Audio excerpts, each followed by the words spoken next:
अथ पंचमो अध्यायः। अध्याय 5 कर्म संन्यास योग।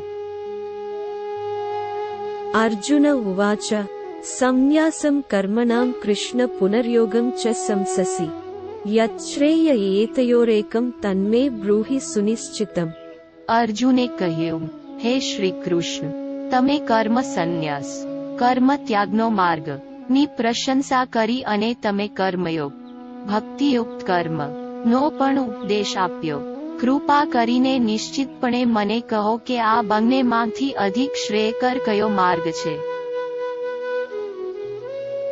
શ્રી ભગવાનુવાચ સંન્યાસઃ કર્મયોગશ્ચ નિઃશ્રેયસકરાવુભૌ તયોસ્તુ કર્મ સંન્યાસાત કર્મયોગો વિશિષ્યતે. પૂર્ણ પુરુષોત્તમ ભગવાન બોલ્યા, કર્મ સંન્યાસ કર્મોનો પરિત્યાગ તેમજ કર્મયોગ ભક્તિયુક્ત કર્મ આ બંને માર્ગ પરમ લક્ષ્ય તરફ દોરી જાય છે, પરંતુ કર્મ સંન્યાસ કરતાં કર્મયોગ અધિક શ્રેષ્ઠ છે. અંગ્લેયઃ સ નિત્ય સંન્યાસી યો ન દ્વેષ્ટિ ન કાંક્ષતિ નિર્દ્વંદ્વો હિ મહાબાહો સુખમ બંધાત પ્રમુચ્યતે. તે કર્મયોગી જે ન તો કોઈ કામના ધરાવે છે કે ન તો દ્વેષ કરે છે, તેને નિત્ય સંન્યાસી માનવો જોઈએ. સર્વ દ્વંદ્વથી રહિત, તેઓ માયિક શક્તિના બંધનોથી સરળતાથી મુક્તિ પામે છે. સાંખ્ય યોગૌ પૃથક બાલાઃ પ્રવદન્તિ ન પંડિતાઃ એકમપ્યાસ્થિતઃ સમ્યગુભયોર્વિંદતે ફલમ. કેવળ અજ્ઞાની જ સાંખ્ય કર્મોનો ત્યાગ અથવા કર્મ સંન્યાસ તથા કર્મયોગ ભક્તિયુક્ત કર્મ ને ભિન્ન કહે છે. જેઓ વાસ્તવમાં જ્ઞાની છે તેઓ કહે છે કે આમાંથી કોઈ એક માર્ગનું સારી રીતે અનુસરણ કરીને પણ આપણે બંનેનું ફળ પ્રાપ્ત કરી શકીએ છીએ. યત સાંખ્યૈઃ પ્રાપ્યતે સ્થાનમ તદ્યોગૈરપી ગમ્યતે એકમ સાંખ્યમ ચ યોગમ ચ યઃ પશ્યતિ સ પશ્યતિ. જે પરમ અવસ્થા કર્મ સંન્યાસની સાધના દ્વારા પ્રાપ્ત થાય છે તે ભક્તિયુક્ત કર્મ દ્વારા પણ પ્રાપ્ત થાય છે. તેથી જેઓ કર્મ સંન્યાસ અને કર્મયોગને એકસમાન જોવે છે તે વાસ્તવમાં વસ્તુને તેના યથાવત રૂપે જોવે છે. સંન્યાસસ્તુ મહાબાહો દુઃખમાપ્તુમયોગતઃ યોગયુક્તો મુનિર્બ્રહ્મ નચિરેનાધિગચ્છતિ. ભક્તિયુક્ત કર્મ કર્મયોગ વિના સંપૂર્ણ વૈરાગ્ય કર્મ સંન્યાસ કઠિન છે, હે મહાભુજાઓવાળા અર્જુન. પરંતુ જે મુનિ કર્મયોગમાં નિપુણ હોય છે તે શીઘ્રતાથી પરમેશ્વરને પ્રાપ્ત કરે છે. યોગયુક્તો વિશુદ્ધાત્મા વિજિતાત્મા જીતેન્દ્રિયઃ સર્વભૂતાત્મભૂતાત્મા કુર્વન્નપી ન લિપ્યતે. જે વિશુદ્ધ ચિત્ત ધરાવે છે અને જે મન તથા ઇન્દ્રિયોને વશમાં રાખે છે, એવા કર્મયોગીઓ સર્વ આત્માઓના આત્માનું સર્વ પ્રાણીઓમાં દર્શન કરે છે. એવો મનુષ્ય સર્વ પ્રકારના કર્મોનું પાલન કરતો હોવા છતાં કદાપી લિપ્ત થતો નથી. નૈવ કિંચિત કરોમીતિ યુક્તો મન્યેત તત્વવિદ પશ્યન શૃણ્વન સ્પૃશન જિઘ્રન્નશ્નન ગચ્છન સ્વપ્નશ્વસન પ્રલપન વિસૃજન ગૃહ્ણન્નુન્મિષન નિમિષન્નપી ઇન્દ્રિયાનીન્દ્રિયાર્ધેષુ વર્તન્ત ઇતિ ધારયન. દેશ અલ્પવિરામ અલ્પવિરામ અલ્પવિરામ. જેઓ કર્મયોગમાં અચળ હોય છે તેઓ જોતાન, સાંભળતાન, સ્પર્શ કરતાન, સૂંઘતાન, ભ્રમણ કરતાન, સૂતાન, શ્વાસ લેતાન, બોલતાન, વિસર્જન કરતાન, ગ્રહણ કરતાન તથા નેત્રોને બંધ કરતાં અને ખોલતાં સદા માને છે કે હું કરતા નથી. દિવ્ય જ્ઞાનના પ્રકાશ દ્વારા તેઓ જોઈ શકે છે કે આ તો કેવળ માયિક ઇન્દ્રિયો છે જે તેના વિષયોની વચ્ચે ભ્રમણ કરતી રહે છે. બ્રહ્મન્યાધાય કર્માણિ સંગમ ત્યક્ત્વા કરોતિ યઃ લિપ્યતે ન સ પાપેન પદ્મપત્રમિવાંભસા.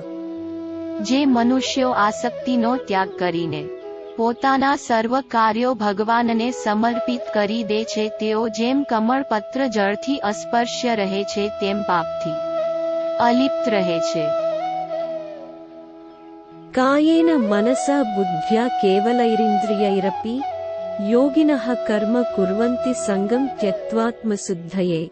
યોગીજનો અનાસક્ત થઈને શરીર, મન, બુદ્ધિ તથા ઇન્દ્રિયો દ્વારા કેવળ આત્મશુદ્ધિના હેતુ માટે કર્મ કરે છે.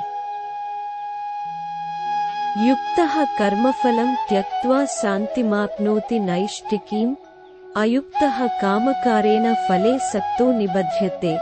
કર્મયોગી સર્વ કર્મો ભગવાનને સમર્પિત કરીને શાશ્વત શાંતિ પ્રાપ્ત કરે છે. જ્યારે તેઓ કે જે ભગવાન સાથે ચેતનાથી જોડાયેલો નથી અને તેમની કામનાઓથી પ્રેરિત થઈને સ્વાર્થના ઉદ્દેશ્યથી કર્મ કરે છે, તેઓ તેમાં બંધાઈ જાય છે કારણ કે તેઓ તેમના કર્મના ફળ પ્રત્યે આસક્ત હોય છે. सर्वकर्माणि मनसा संन्यस्यास्ते सुखं वसि नवद्वारे पुरे देहि नैव कुर्वन्न कारयन्.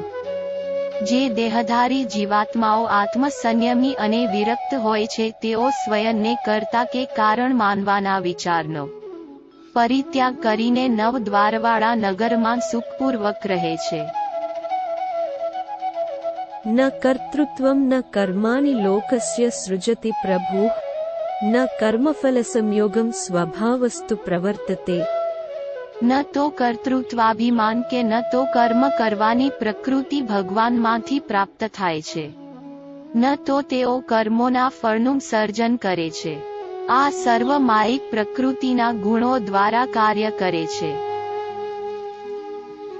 नादत्ते कस्यचित् पापं न चैव सुकृतं विभुः, अज्ञानेनावृतम् अज्ञानं तेन मुह्यन्ति जन्तवः. સર્વવ્યાપક ભગવાન કોઈના પાપમય કે પુણ્યશાળી કાર્યોમાં સ્વયંને સંમિલિત કરતા નથી. જીવાત્માઓ મોહગ્રસ્ત થાય છે કારણ કે તેમનું આંતરિક જ્ઞાન અજ્ઞાનથી આવૃત હોય છે. अज्ञानेन तु तज्ज्ञानं येषां नासितमात्मनः तेषामादित्यवज्ञानं प्रकाशयति तत्परम्. પરંતુ તેઓ કે જેમનું આત્મા અંગેનું અજ્ઞાન દિવ્ય જ્ઞાન દ્વારા નષ્ટ થઈ ગયું છે, તેમના માટે તે જ્ઞાન પરમ તત્વને એ રીતે પ્રગટ કરી દે છે જેમ સૂર્યથી દિવસમાં સર્વ પ્રકાશિત થઈ જાય છે. तद्बुद्धयस्तदात्मानस्तन्निष्ठास्तत्परायणाः गच्छन्त्य पुनरावृत्तिम् अज्ञाननिर्धूतकल्मषाः. તેઓ જેમની બુદ્ધિ ભગવાનમાં દૃઢ થયેલી છે, જેઓ ભગવાનમાં પૂર્ણતયા તલ્લીન રહે છે, જેઓ સંપૂર્ણ રીતે ભગવાનમાં દૃઢ શ્રદ્ધા રાખીને તેમને પરમ લક્ષ્ય માનીને ભગવદમય થઈ જાય છે, તેવા મનુષ્યો શીઘ્રતાથી એ અવસ્થાએ પહોંચી જાય છે કે જ્યાંથી પાછા ફરવું પડતું નથી. તેમનું અજ્ઞાન જ્ઞાનના પ્રકાશથી નષ્ટ થઈ જાય છે. विद्या विनय संपन्ने ब्राह्मणे गवि हस्तिनि सुनि चैव स्वपाके च पंडिता समदर्शिनः. વાસ્તવિક જ્ઞાની દિવ્ય જ્ઞાનમય ચક્ષુ દ્વારા બ્રાહ્મણ, ગાય, હાથી, શ્વાન અને શ્વાનભક્ષી ચંડાળ ને સમાન દૃષ્ટિથી જુએ છે. इहैव तैर्जितः सर्गो येषां साम्ये स्थितं मनः निर्दोषं हि समं ब्रह्म तस्माद् ब्रह्मणि ते स्थिताः. જેમનું મન સમદર્શિતામાં સ્થિત હોય છે, તેઓ આ જ જન્મમાં જીવન અને મૃત્યુના ચક્રના બંધન પર વિજય પ્રાપ્ત કરી લે છે. તેઓ ભગવાનના દોષરહિત ગુણો ધરાવે છે અને તેથી પરમ સત્યમાં સ્થિત હોય છે. न प्रहृष्येत् प्रियं प्राप्य नोद्विजेत् प्राप्य चाप्रियम् स्थिरबुद्धिरसम्मूढो ब्रह्मविद् ब्रह्मणि स्थितः. ભગવાનમાં સ્થિત દિવ્ય જ્ઞાનની દૃઢ સમજણ પ્રાપ્ત કરીને તથા મોહથી પ્રભાવિત થયા વિના તેઓ ન તો સુખદ વસ્તુની પ્રાપ્તિથી હર્ષ અનુભવે છે કે ન તો દુઃખદ અનુભવનો શોક કરે છે. बाह्यस्पर्शेष्वसक्तात्मा विन्दत्यात्मनि यत् सुखम् स ब्रह्मयोगयुक्तात्मा सुखमक्षयमश्नुते. જે મનુષ્યો બાહ્ય ઇન્દ્રિય સુખો પ્રત્યે આસક્ત નથી તેઓ દિવ્ય આનંદની અનુભૂતિ સ્વયંમાં જ કરે છે. યોગ દ્વારા ભગવાન સાથે ઐક્ય હોવાના કારણે તેઓ અનંત સુખનો અનુભવ કરે છે. ये हि संस्पर्शजा भोगा दुःखयोनय एव ते आद्यन्तवन्तः कौन्तेय न तेषु रमते बुधः. ભૌતિક ઇન્દ્રિયોના સંસર્ગથી ઉત્પન્ન થનારા સુખોપભોગ સંસારી મનોવૃત્તિ ધરાવતા લોકો માટે દેખીતી રીતે આનંદપ્રદ હોય છે પણ ખરેખર દુઃખનું ઉદ્ભવ સ્થાન છે. હે કુંતી પુત્ર, આવા સુખોનો આદિ અને અંત હોય છે અને તેથી જ્ઞાની પુરુષો તેમાં આનંદ લેતા નથી. शक्नोति हैव यः सोढुं प्राक्शरीरविमोक्षणात् कामक्रोधोद्भवं वेगं संयुक्तः स सुखी नरः. તે મનુષ્ય યોગી છે જે શરીરનો ત્યાગ કરવા પૂર્વે કામનાઓ તથા ક્રોધના આવેગોને ચકાસી લેવા સક્ષમ છે અને કેવળ તે સુખી છે. यो त्वं तः सुखो त्वं तरारामस्तथान्तर्ज्योतिरेव यः स योगी ब्रह्मनिर्वाणं ब्रह्मभूतो उद्दिगच्छति. જે લોકો તેમના અંતરમાં સુખી છે, ભગવાનના આનંદનું અંતરમાં આસ્વાદન કરે છે અને અંતરજ્યોતિથી પ્રકાશિત છે, તેવા યોગીઓ ભગવાન સાથે ઐક્ય સાધે છે અને માયિક જીવનમાંથી મુક્ત થઈ જાય છે.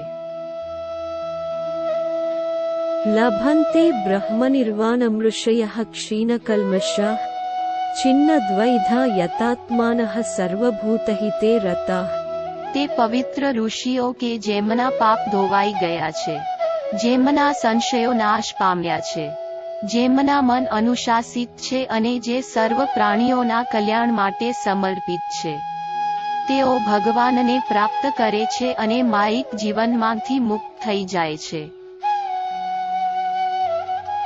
कामक्रोधवियुक्तानां यतीनां यतचेतसाम् अभितो ब्रह्मनिर्वाणं वर्तते विदितात्मनाम्. જેમણે સતત પ્રયાસો દ્વારા ક્રોધ અને વાસના પર વિજય પ્રાપ્ત કર્યો છે, જેમણે તેમના મનને વશ કરી લીધું છે અને આત્મજ્ઞાની છે, તેવા સંન્યાસીઓ આ લોક અને પરલોક બંનેમાં માયા શક્તિના બંધનોથી મુક્ત થઈ જાય છે. स्पर्शान् कृत्वा बहिर्बाह्यांश्चक्षुश्चैवान्तरे भ्रुवोः प्राणापानौ समौ कृत्वा नासाभ्यन्तरचारिणौ यतेन्द्रियमनोबुद्धिर्मुनिर्मोक्षपरायणः विगतेच्छाभयक्रोधो यः सदा मुक्त एव सः. દેશ અલ્પવિરામ અલ્પવિરામ અલ્પવિરામ અલ્પવિરામ. બાહ્ય ઉપભોગના સર્વ વિચારોને બંધ કરીને, દૃષ્ટિને બે ભ્રમરોની મધ્યે કેન્દ્રિત કરીને, નાસિકામાં શ્વાસ અને ઉચ્છ્વાસના પ્રવાહને સમ કરીને અને એ રીતે ઇન્દ્રિય, મન અને બુદ્ધિને નિયંત્રિત કરીને યોગી ઈચ્છા, ભય અને ક્રોધથી સ્વતંત્ર બનીને સદૈવ મુક્ત રહે છે.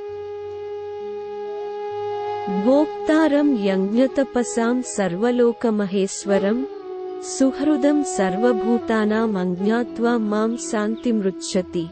મને સર્વ યજ્ઞોના અને તપશ્ચર્યાઓના ભોગતા, સર્વ લોકના પરમેશ્વર અને સર્વ જીવંત પ્રાણીઓના નિષ્કામ મિત્ર જાણીને મારા ભક્તો પરમ શાંતિ પ્રાપ્ત કરે છે. ओम तत्सदिति श्रीमद्भगवद्गीतासूपनिषत्सु ब्रह्मविद्यायां योगशास्त्रे श्रीकृष्णार्जुनसंवादे कर्मसंन्यासयोगो नाम पंचमो अध्यायः. કાર્ય સંન્યાસ યોગ અધ્યાયની પૂર્ણાહુતિ.